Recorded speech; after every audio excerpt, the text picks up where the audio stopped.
deuxième victoire de Supercross pour Hunter Lawrence au Triple Crown d'Indianapolis, la reprise de la Formule 1 renversante ou encore la reprise du championnat du monde de motocross en Argentine. Voici ce qu'il s'est passé cette semaine et bienvenue dans French Torque.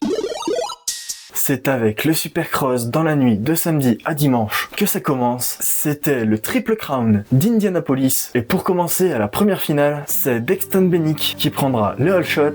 Derrière Joe Shimoda et en troisième position, c'est Cole Davis qui s'y pointe. Et comment ne pas parler de la vitesse dans les whoops de Cole Davis. Il gagnait au moins une seconde au tour par rapport à ses adversaires. Et c'est d'ailleurs ce qui l'a fait gagner cette première place face à Dexton Bennick. Et c'est d'ailleurs lui qui finira premier et vainqueur de cette première finale à Indianapolis. Et dans la catégorie 450, pour la première finale, c'est George Prado qui prendra le All Shot. Encore un très bon départ de l'Espagnol sur sa KTM. Et après une erreur de Cooper Webb, Eli Tomac et Hunter Lawrence en profiteront tous les deux pour passer Cooper Webb.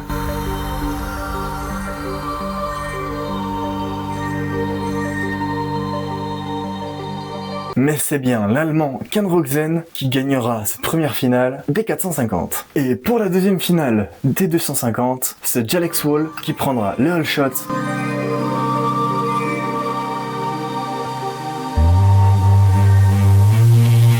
Mais derrière, ce sera encore une nouvelle fois Cole Davis qui gagnera cette deuxième finale des 250. Et pour la deuxième finale des 450, c'est Justin Cooper qui prendra le All Shot. C'était d'ailleurs très serré avec Tomac et Hunter Lawrence.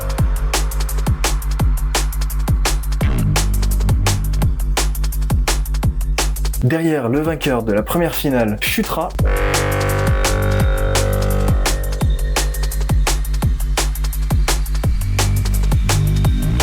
Mais ce ne sera pas le seul d'ailleurs à chuter, car Hunter Lawrence foncera dans un retardataire et perdra énormément de temps.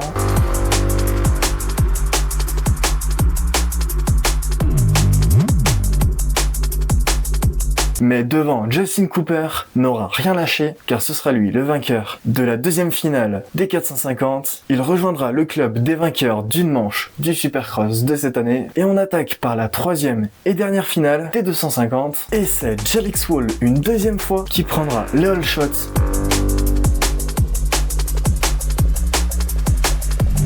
Mais derrière, on le sait, Cole Davis est vraiment dingue dans les whoops, je le répète, mais c'est vraiment une folie. Et c'est encore à ce passage-là qu'il réussira à doubler Jalex Wall. Et Cole Davis ne s'arrêtera pas là, car il sera au final le grand vainqueur du Triple Crown d'Indianapolis en catégorie 250. C'est là où il devrait être. Derrière lui, à la deuxième position, c'est le japonais Joe Shimoda qui aura réussi à être régulier pour s'imposer en tant que second de ce Triple Crown. Et à la troisième position, c'est Seth Amaker qui réussira une bonne troisième position. Et pour la troisième finale des 450, c'est Hunter Lawrence qui prendra le All Shot.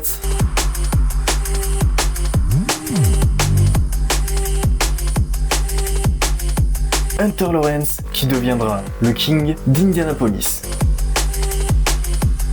Et tout ça s'est joué dans la finale, car Eli Tomac finit avec le même nombre de points, c'est-à-dire 7 points, mais Hunter Lawrence gagne grand, car il prendra 3 points d'avance sur Eli Tomac au général du championnat. Et on continue cet épisode avec de la Formule 1, et ça commence très fort pour ce premier Grand Prix, car dès l'entrée en grille des pilotes, Oscar Piastri, pendant le tour de chauffe, partira en glisse et foncera de côté sur un mur, la voiture sera détruite, et il sera contraint d'abandonner le GP d'Australie.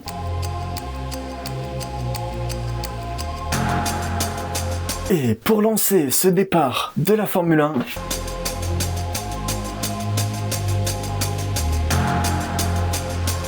c'est les Ferrari de Charles Leclerc et Lewis Hamilton qui prendront un super départ. Et c'est bien Charles Leclerc qui se retrouvera en première position au premier virage. Et pas de chance pour notre Français Isaac Hadjar, car il fera une casse sur son moteur et il sera lui aussi contraint d'abandonner.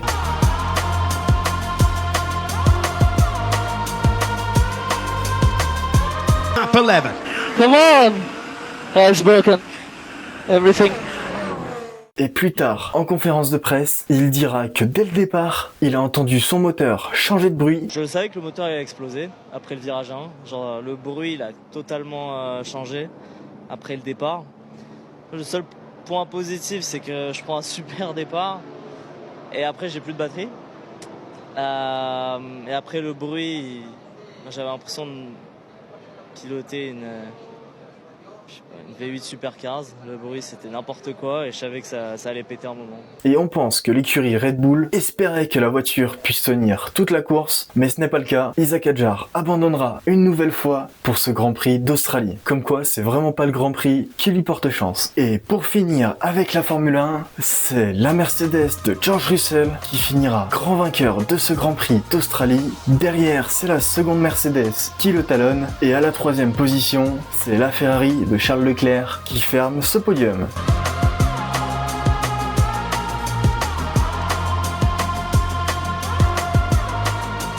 Et pour commencer avec le MXGP, on en parle très rarement, mais c'est au qualif que nos Français rayonnent, car aux 5 premières places, 3 de nos Français y sont. À la 5e position, c'est Romain Febvre, champion du titre de 2025. Devant lui, c'est Maxime Renaux à la 4e position. Et c'est à la 2e position que notre premier Français est en place, et c'est Tom Vial qui est dans une très bonne position, surtout après avoir changé de moto, de catégorie et de région pour le motocross. Pour le moment, on peut dire que c'est un bon choix pour le Français. Et pour commencer, en catégorie MX2, c'est Janis Résulis qui prendra le All Shot.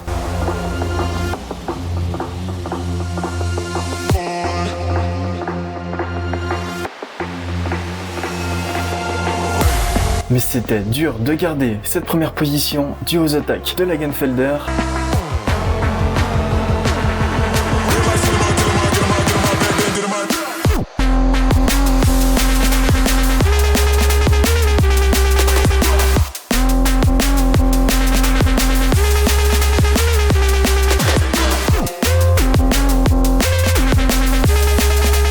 Et c'est le champion de 2025 qui gagnera cette première manche en Argentine. Derrière lui, ce sera Sacha Konen et en 3e position, ce sera Guillaume Fares. Et pour la première manche de la catégorie MXGP, c'est Jeffrey Herlings qui prendra le All Shot. Derrière, c'est notre Français Tom Vial qui est 2e. Qui d'ailleurs réussira à passer Jeffrey Herlings au 5e tour.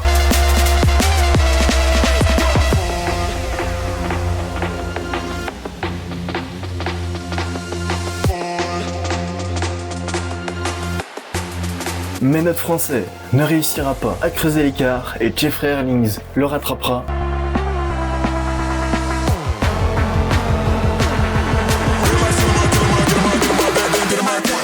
Pour empocher cette première victoire de la première manche en 450.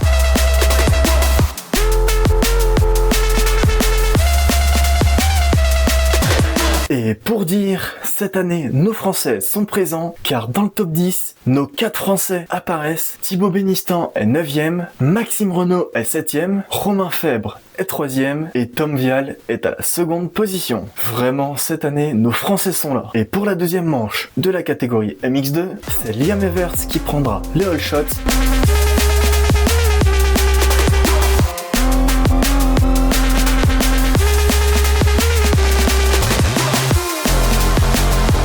Mais c'est Lagenfelder qui prendra la tête de cette 2e manche.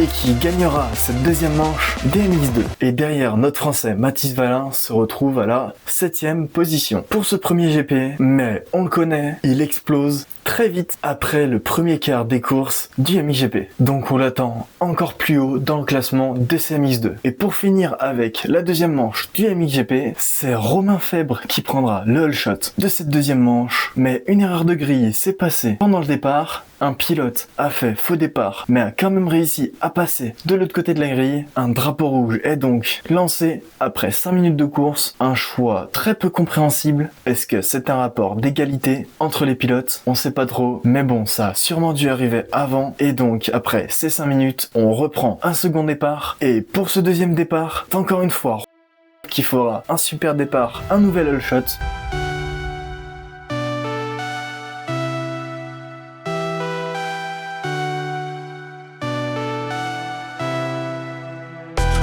Et plus tard dans la course, Jeffrey Herlings est deuxième, il est à l'attaque sur Romain Febvre et réussira à passer notre français pour aller gagner cette deuxième manche du MXGP.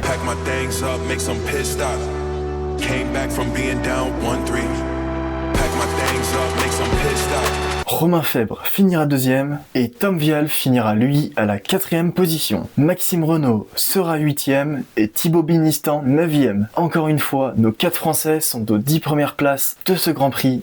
Vraiment, c'est très beau à voir.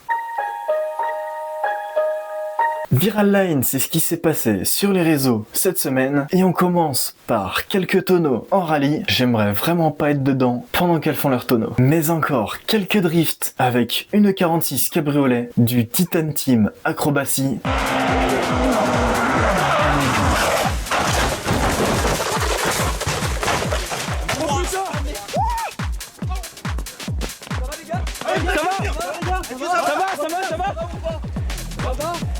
Les deux, ça va les gars?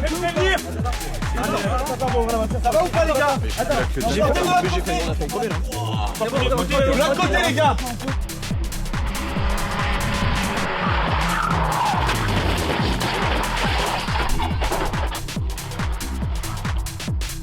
Il saute dans la voiture, ça tourne mal.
Regardez, je suis en plein essai pour la chaîne là, Authentics Auto.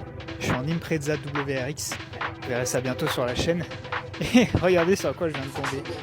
Une STI. Donc on est sur la version plus puissante. Hein. Moi, ma WRX, c'est une 218 chevaux. Avec, comme vous pouvez le voir, la parure quand même dorée, bleue.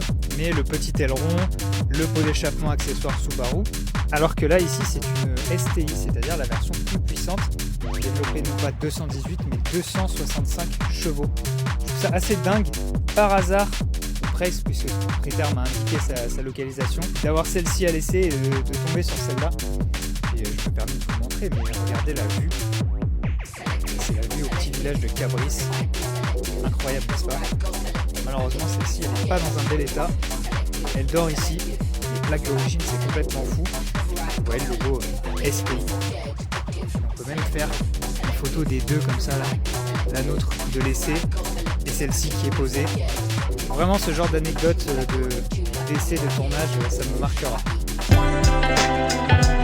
Crewzone est toujours en attente, c'est l'occasion pour vous de passer dans le prochain épisode de French Torque, alors n'hésitez pas à envoyer vos vidéos à l'adresse mail crewzone87@gmail.com. Toutes les vidéos en rapport avec le sport mécanique peuvent y rentrer, alors n'hésitez pas à envoyer vos meilleures vidéos.